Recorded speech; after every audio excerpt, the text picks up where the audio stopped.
everyone, and welcome to another update of my hashtag 365 days of samples. If you are new to my channel, welcome. My name is Elle. I'm very happy that you are here joining me today. My hashtag 365 days of samples project is a project I started in January of 2016 to help me work through all of my samples.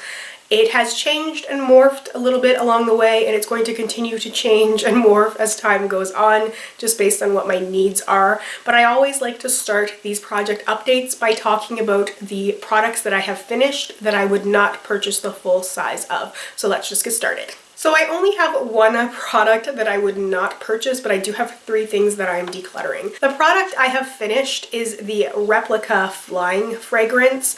This is described as fusing citrus and fresh air. I didn't really like this. It wasn't anything special. I think the thing with these Replica perfumes is that if they hit the right kind of notes for you, it's going to be a really nostalgic kind of fragrance. That was my experience anyway with the Beach Walk fragrance.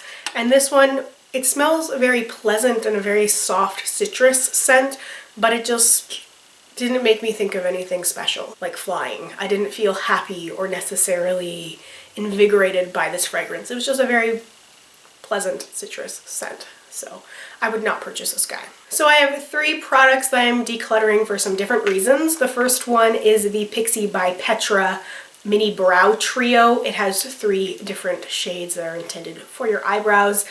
This has been in my project for, I believe, a month now, and I really have not used it a whole lot. I did say I was going to try using it a little bit, and I did, and I just don't like it. I have one brow powder right now from Anastasia, and that really gives my brows some volume. I'm always talking about my brow struggles. I need to get them professionally done or something because I don't like them, and I need to work with the best possible products for me, and this one it just ended up not working out for me. So I'm not going to hang on to this. Some people did suggest trying to use it in other ways, like eyeshadow and other places on my face, but I got so many other products that I don't need to do that. I'm all for multi-purposing products.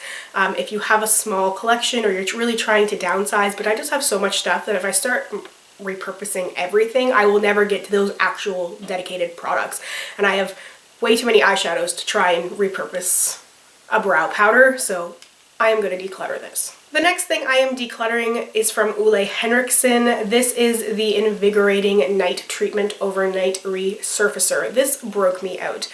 I know it was this product. When I'm trying something new or something that I haven't been using for a while, I always try and make sure that's like the one thing I use stepwise. So I use this as my one product in the evening, and then when I woke up in the morning I had like 3 breakouts on my face, and I still am trying to heal them a little bit. They're like on this side. I don't know why it's just this side, but this was the only different thing that I used, so this has to be the culprit. So the Ole Henriksen Invigorating Night Treatment is a hard pass for me, and it feels very easy to get rid of this one. And the last product that I would not repurchase that I'm decluttering is the Buxom Lip Gloss in White Russian. As soon as I drew this in the last update, I was like, should I just toss this? Should I even bother? And I decided to just keep it and just see what I did with it, and I did not use it once in 2 weeks. So that tells me I need to get rid of it. I saw a thread on Makeup Rehab recently, I think, that was talking about aspirational makeup, like the makeup you keep because you think you might be that kind of person who wears it. It's sort of like some people keep their crazy bright eyeshadows and stuff because they want to be that person who wears it, and then they aren't. And so they're keeping it hoping that they might someday wear it. And that's sort of like me with lip glosses and certain other products. It's like I keep some of those things thinking I'm going to use them because I like the way it looks on other people. I want to be that person who wears and enjoys lip gloss, but I'm not anymore. Not right now, so I'm getting rid of White Russian. So I do have one product that I'm not entirely sure of, so I'm putting it in the try again category. I have not had a product in this category for a very long time. This is the Briogeo Blossom and Bloom Ginseng plus Biotin Volumizing Shampoo. So I used this twice. I really don't know if I liked it enough. I don't think I had enough time to really compare it. I didn't notice a huge difference, but then I wasn't really styling my hair to be particularly like voluminous. My hair is a constant struggle, like my brows. It just never does what I want it to do. And I did think at one time, like this first time I used this shampoo, I had braided my hair, and then when I took the braid out, my hair seemed to have more volume than normal. But then the second time, I didn't really notice any difference. So that's why I'm not entirely sure. It wasn't a solid victory, but it wasn't something that I hated. If I can get my hands on another sample, I'll try it again, really try and pay more attention, maybe try and focus on volumizing my hair and see if it's something that I really would want to purchase the full size of in the future. Now on to my favorite part. This is the products that I would purchase the full size of. So the first one is a body lotion. And before you ask what aliens have kidnapped me, I'm fine. This is the Hemp's Exotic Green Tea and Asian Pear Herbal Body Moisturizer. So I really don't like body moisturizers, body lotions, body butters, creams, things like that. Don't like them. But this one really absorbed so quickly. It was so light, yet my skin still felt hydrated. The green tea pear scent, as I talked about before, my last update, I'm obsessed. Artificial pears are an obsession of mine.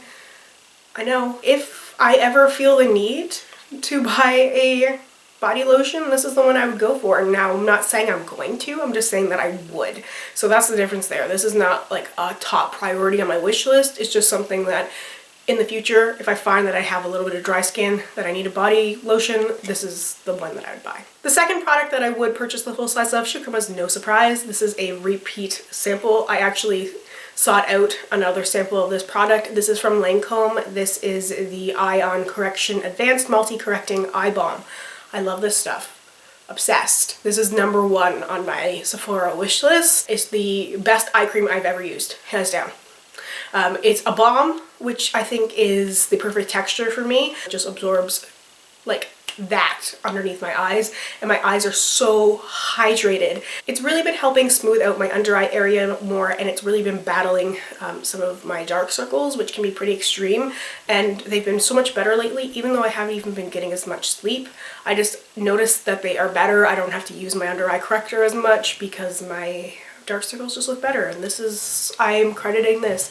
So this is my second sample the size of this product, so I'm really excited by the full size because I'm so glad to have finally found something that I really love. So the last product that I would purchase the full size of is from Becca, and this is the First Light Priming Filter Instant Complexion Refresh. I really did like this primer.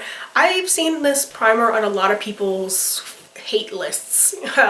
The product regret videos, the products that didn't work. I've seen this primer show up so many times, and if I had just focused on that and didn't like have my own sample, I probably would have totally written it off, but I loved this primer. Unlike other illuminating primers, this one did not emphasize my pores.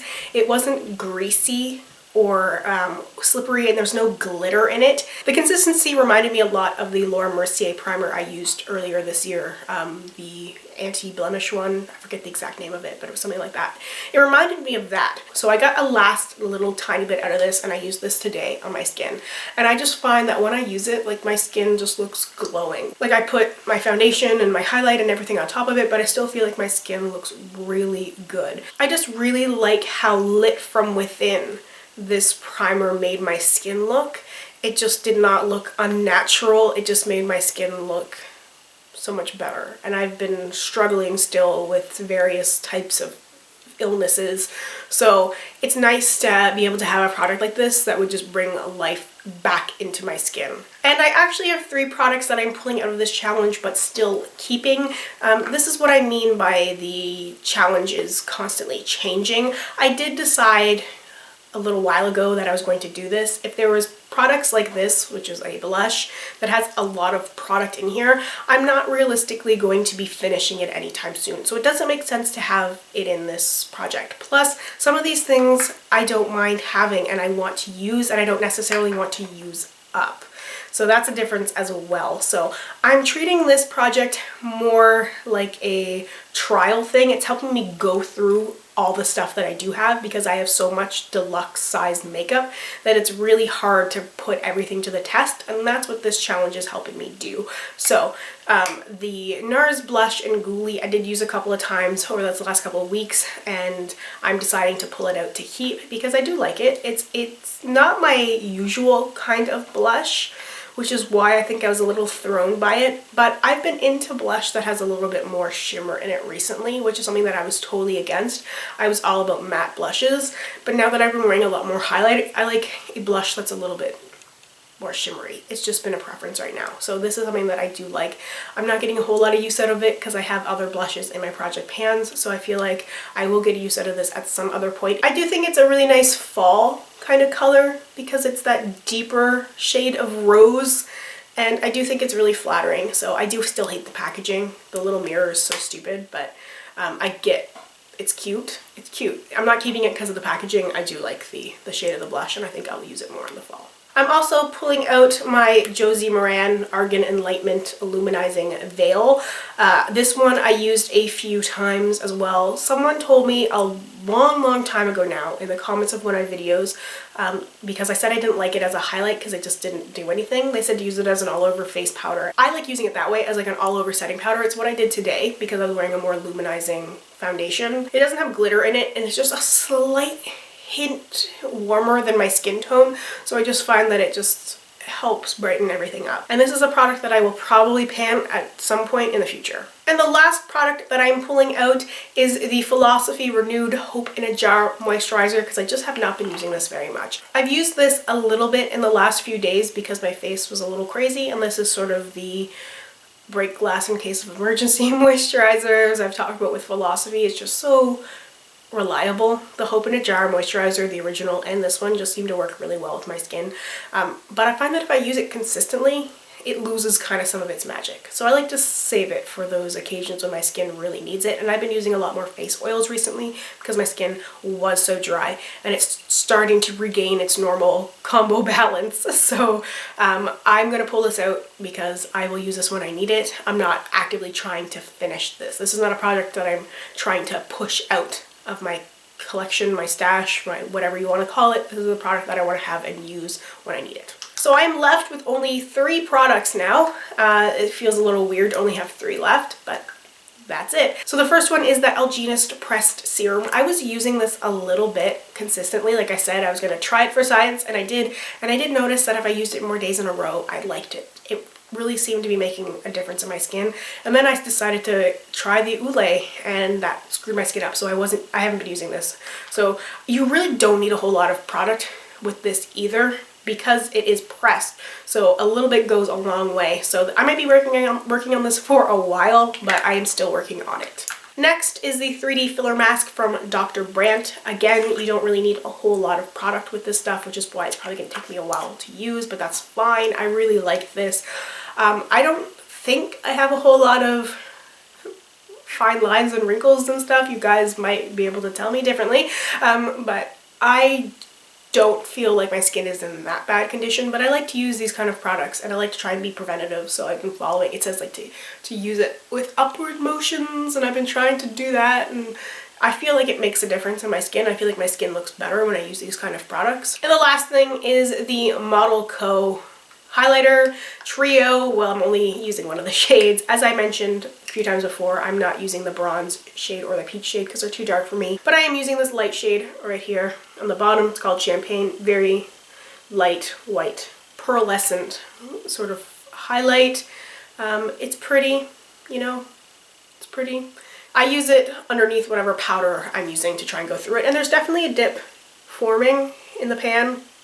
It's a cream product, so it'll probably take a little while to get through this, especially because I am working on other things as well, so it's not like I'm using it every single day, but I'm trying to get as much use out of it as I can. Okay, so here is the sample box. I'm going to choose 7 new products to play with over the next 2 weeks. I was going to go with a few more because previously I had 14, and then I just think that's too much. I think 10 is a good number right now, and I don't want to be too overwhelmed. I already am overwhelmed, but anyway, I'm going to choose 7 things. Let's start with the first thing I have here. This is from First Aid Beauty. This is the Ultra Repair Cream. The next product is from NARS. This is an eyeshadow, and this is in Himalia. I think that's how it said, Himalia. This is a dual intensity eyeshadow. Third product is from Elizabeth and James. This is the roller ball of Nirvana Black. Number 4 is from NARS. Another NARS. This is a lip gloss. This is Turkish Delight. Product number 5 is from CNDc. This is a Scentsations Hand and Body Vanilla Shimmer Lotion. Product 6 is this little guy from the Balm. This is the Balm Desert Bronzer Blush in Take a Dip. And the last product that I am choosing is from Tarte, and this is the Amazonian Clay Waterproof 12-Hour Concealer. So it's got 4 different shades. So I'll see what I can do with this thing. So that is everything for this update. As always, make sure to let me know if you have any questions, comments, or concerns down below. I will get back to you as soon as I possibly can. I'm a little behind right now, but I will get there, I promise. So anyway, I hope you guys have a wonderful Monday, a wonderful week. I will see you next week for Lipstick Roulette, and in 2 weeks' time for another hashtag 365 days of samples. Bye.